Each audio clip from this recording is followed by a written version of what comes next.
So we could talk about whether people are inherently good or inherently bad.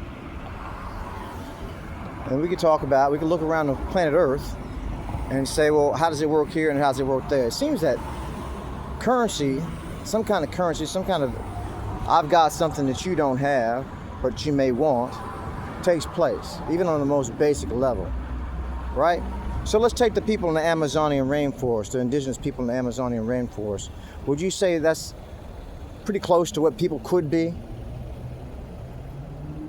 And how people could be and live and interact? Because they're pretty basic. They have pretty basic needs compared to all this complexity out here. Wants and needs compared to all this complexity out here. I don't really know that they murder one another. I don't really know that they fight one another. I don't really know that they have, I guess they have altercations and differences and stuff like that. I haven't studied them. I don't know. I'm just saying, I'm guessing that it has to be somewhat less of what goes on in these societies like this right here when you say, well, you have the haves and the have-nots, the losers and the winners and losers, and all that stuff that makes it so much more complex, you know? Like they say money, they say the love of money actually, but many just say the love, they say money is the root of all evil. But the original is that the love of money is the root of all evil. Now, let's imagine if you took all of that away. Everyone had what they needed, right? And some extras, what you wanted.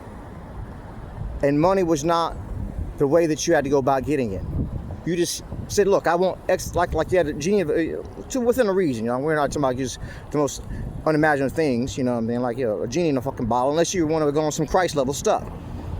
Then everyone wants it as well, right? So, excluding that, we're just talking about what goes on right now and just the normal ways of things, because what the norm is for everyone, you know? And so you've got it, right? Like that guy that they made a movie, Denzel Washington, John Q, I believe his name, it was entitled. He was supposed to be a pretty good guy, hardworking guy, all this other stuff. And then he had a kid who needed a heart transplant. Turns out he wasn't special enough, as far as the money goes and everything else, to get the heart transplant. So John Q was like, if I had the money, you know, Denzel Washington in the movie, he's like, if I had the money and I had the resources and everything, my kid would be getting a heart transplant. So now he gets a gun, goes in there, holds up everybody and says, look, surgeon, you're going to operate on my son, and that's just the way it's going to be. So is he inherently good or inherently bad? So what drove him to do that? So just imagine that, if you will. Like John Lennon said in the song, Imagine All the People, or Imagine All the People, no possessions. No need for all that. Then what would it be? Would people be, at least, you think people get worse or better? When we ask the question, are people inherently good or inherently bad? Would the crime get worse or would it get better? And all the rest of it, you know?